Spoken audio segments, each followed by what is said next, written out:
আসসালামু আলাইকুম ওয়া রাহমাতুল্লাহি ওয়া বারাকাতুহু। প্রিয় খামারি ভাইরা, নতুন আরেকটি ভিডিওতে আপনাদেরকে স্বাগতম। আর এখানে হচ্ছে আজকে আমি আমার একটা মুরগিকে কুচে বসাবো। আর আমি হচ্ছে মুরগির জন্য ডিম নিয়ে আসছি। আমার সবগুলো হাঁস আমার কাছে চলে আসছে, ভাবছে হয়তো বা আমি খাবার নিয়ে আসছি। তো সবথেকে অবাক করার বিষয় হচ্ছে যে আমি আমার মুরগিগুলোকে যে রুমে রাখি মূলত, তো ওই রুমে হচ্ছে ওই মুরগির ডিম পাড়ার জন্য এরকম বাসা বানানো ছিল না, যার কারণে হচ্ছে উপর দিয়ে অন্য একটা রুম থেকে এই রুমে আমার মুরগিটা চলে আসছে। আয়শা প্রতিদিন হচ্ছে এই খোপের ভিতরে একটা করে ডিম দিছে এবং সেখান থেকে হচ্ছে ডিমগুলো আমি সংরক্ষণ করে নিয়েছিলাম।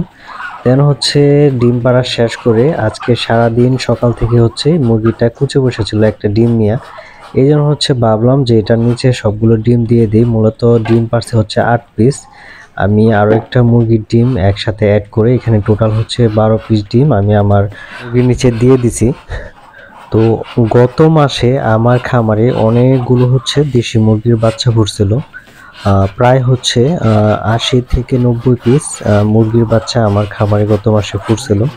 কিন্তু দুর্ভাগ্যবশত হচ্ছে আমি সেই মুরগির বাচ্চাগুলো একটাকেও হচ্ছে বাঁচাতে পারি নাই।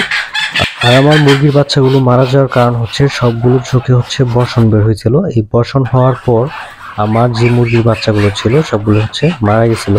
তো এখানে হচ্ছে আল্লাহর রহমতে 12 পিস ডিম দিয়ে দিছি ইনশাল্লাহ। আর সবগুলো ডিম হচ্ছে মার্ক করে দিছি, আজকের তারিখটা দিয়ে হচ্ছে এখানে মার্ক করে দিছি। আর অনেকেই বলেন যে মার্ক করে কেন দেই, চীনা হাঁসের ডিম কিন্তু আমি মার্ক করে বসাই। মার্ক করে দেওয়ার কারণ হচ্ছে যে কতদিন পর আপনার চীনা হাঁসের ডিম অথবা মুরগির ডিমগুলো ফুটবে সেগুলো আপনারা খুব ভালো করেই জানতে পারবেন।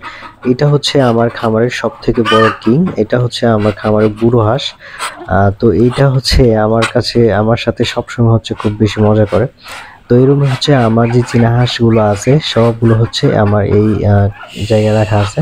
এটা হচ্ছে আমার সব থেকে বড় কিং। আর সব থেকে আরেকটা বিষয় হচ্ছে যে আমার মোটামুটি যে চীনা হাঁসগুলো আপাতত আমার খামারে আছে মোটামুটি সবগুলো হচ্ছে আবারও ডিমে চলে আসছে। কারণ গত মাসে হচ্ছে আমার অনেকগুলো ডিম নষ্ট হয়েছে, প্রায় হচ্ছে আপনার 130 পিসের মতো ডিম আমার নষ্ট হয়েছে এবং অনেকগুলো দেশি মুরগির বাচ্চা মারা গেছে।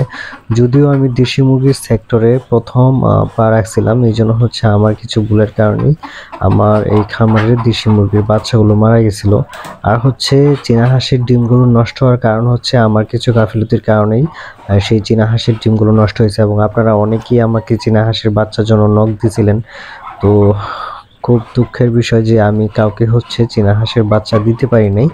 ইনশাআল্লাহ আশা করি যে সামনের মাস থেকে হয়তোবা আবারও, এখন যেহেতু প্রোডাকশনে চলে আসছে ইনশাআল্লাহ আবার যেহেতু চীনা হাঁসের ডিম ফুটে হচ্ছে আপনার 1 মাস 32 থেকে 33 দিন, যখন গরম থাকে 32 থেকে 33 দিনেই চীনা হাঁসের ডিম ফুটে যায়। শীতকালে হয়তোবা 35 থেকে 36 দিন সময় লাগে। তো ইনশাআল্লাহ আশা করি যে আগামী মাস থেকে আপনাদেরকে আবারও যারা চীনা হাঁসের বাচ্চা চাইছিলেন ইনশাআল্লাহ আপনাদেরকে চীনা হাঁসের বাচ্চা দিতে পারবো।